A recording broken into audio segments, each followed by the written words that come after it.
NCI ನ್ಯೂಸ್ಗೆ ಸ್ವಾಗತ. ನಾನು ನಿಮ್ಮ PH ನಾಯ್ಕೋಡಿ.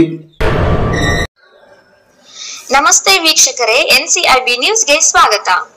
ಕಾಂಗ್ರೆಸ್ ಶಿಸ್ತು ಸಮಿತಿ ಅಧ್ಯಕ್ಷ ಕೇಂದ್ರದ ಮಾಜಿ ಸಚಿವ ಡಾಕ್ಟರ್ ಕೆ ರೆಹಮಾನ್ ಖಾನ್ ಅವರನ್ನ ಅಭಿನಂದಿಸಿ ಗೌರವಿಸಿದ ಮೈ ಶುಗರ್ ಅಧ್ಯಕ್ಷ CD ಗಂಗಾಧರ್ ತಮ್ಮ ಹುಟ್ಟೂರು ಕೃಷ್ಣರಾಜಪೇಟೆ ಪಟ್ಟಣಕ್ಕೆ ಆಗಮಿಸಿದ್ದ ಕೇಂದ್ರದ ಮಾಜಿ ಸಚಿವರು ಹಾಗೂ ರಾಜ್ಯಸಭೆಯ ಉಪಸಭಾಪತಿಗಳಾಗಿದ್ದ ಪ್ರದೇಶ ಕಾಂಗ್ರೆಸ್ ಶಿಸ್ತು ಸಮಿತಿಯ ಅಧ್ಯಕ್ಷರಾದ ಡಾಕ್ಟರ್ ಕೆ ರೆಹಮಾನ್ ಖಾನ್ ಅವರನ್ನ ಅವರ ಸ್ವಗೃಹದಲ್ಲಿ ಅಭಿನಂದಿಸಿ ಗೌರವಿಸಿದ ಮೈ ಶುಗರ್ ಅಧ್ಯಕ್ಷ CD ಗಂಗಾಧರ್ ಮೈ ಶುಗರ್ ಸಕ್ಕರೆ ಕಾರ್ಖಾನೆಯಲ್ಲಿ ಪ್ರಸಕ್ತ ಹಂಗಾಮಿನಲ್ಲಿ 4.5 ಲಕ್ಷ ಟನ್ ಕಬ್ಬು ಅರೆಯುವ ಗುರಿ ಹೊಂದಿರುವುದಾಗಿ ತಿಳಿಸಿದರು. ಕಾರ್ಖಾನೆಗೆ ರೈತರು ಸರಬರಾಜು ಮಾಡಿರುವ ಕಬ್ಬಿನ ಬಾಕಿ ಹಣವನ್ನ ಸಂಪೂರ್ಣವಾಗಿ ಪಾವತಿ ಮಾಡದಿರುವುದಲ್ಲದೆ ಮೈ ಶುಗರ್ ಇತಿಹಾಸದಲ್ಲಿ ಇದೇ ಮೊದಲ ಬಾರಿಗೆ ಕೋಜನ ವಿಭಾಗದಲ್ಲಿ ಸಮರ್ಥವಾಗಿ ವಿದ್ಯುತ್ ಉತ್ಪಾದನೆ ಮಾಡಿ 75 ಲಕ್ಷ ಯೂನಿಟ್ ವಿದ್ಯುತ್ ಅನ್ನ ರಾಜ್ಯ ವಿದ್ಯುತ್ ನಿಗಮಕ್ಕೆ ಮಾರಾಟ ಮಾಡಿರುವುದಾಗಿ ತಿಳಿಸಿದರು. ಮೈ ಶುಗರ್ ಸಕ್ಕರೆ ಕಾರ್ಖಾನೆಯು ರೈತ ಸ್ನೇಹಿಯಾಗಿ ಅಭಿವೃದ್ಧಿಯ ಪಥದತ್ತ ಮುನ್ನಡೆಯುತ್ತಿದೆ.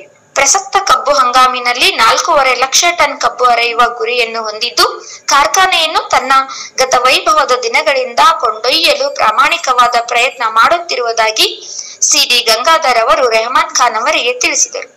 ಈ ಸಂದರ್ಭದಲ್ಲಿ ಕಾಂಗ್ರೆಸ್ ನಾಯಕರಾದ ಮನ್ಸೂರ್ ಅಲಿ ಖಾನ್, ಕೃಷ್ಣರಾಜಪೇಟೆ ತಾಲೂಕಾ ಕಾಂಗ್ರೆಸ್ ಅಧ್ಯಕ್ಷ ಸಮಿತಿ ಅಧ್ಯಕ್ಷ P ನಾಗೇಂದ್ರ ಕುಮಾರ್, ತಾಲೂಕಾ ಕಾಂಗ್ರೆಸ್ ಉಸ್ತುವಾರಿ ಚಿನಕುರುಳಿ ರಮೇಶ್ ಮಂಡ್ಯ, ಜಿಲ್ಲಾ ಕಾಂಗ್ರೆಸ್ ಸಮಿತಿಯ ಕಾರ್ಯದರ್ಶಿ ಅಕ್ಕಿ ಹೆಬ್ಬಾಳು ದಿವಾಕರ್, ಪುರಸಭೆ ಮಾಜಿ ಅಧ್ಯಕ್ಷ K ಗೌಸ್ಖಾನ್ ಮತ್ತಿತರರು ಉಪಸ್ಥಿತರಿದ್ದರು. ವರದಿ KR ನೀಲಕಂಠ, ಕೃಷ್ಣರಾಜಪೇಟೆ, ಮಂಡ್ಯ.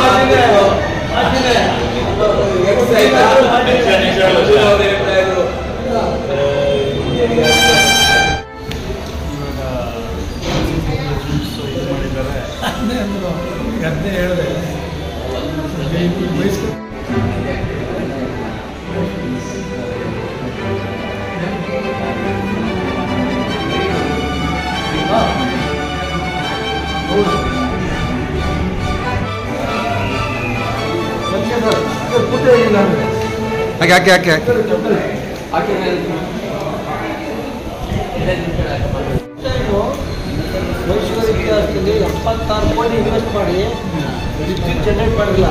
ನಾನು ಚೇರ್ಮನ್ ಆದಾಗ 1,50,00,000 ಲಕ್ಷ ಯೋಜನೆ ಹಾಕಿದ ಮೇಲೆ 71 ಲಕ್ಷ ಯೂನಿಟ್ ಮಾರಾಟ ಮಾಡಿದ್ವಿ. ಸಿಸ್ಟಮ್ ರೈತರಿಗೆಲ್ಲ ಫುಲ್ ಪೇಮೆಂಟ್ ಪ್ರಾಬ್ಲಮೇ ಇಲ್ಲ. ಯಾವ ಬೇರೆ ಬಂದಿಲ್ಲ.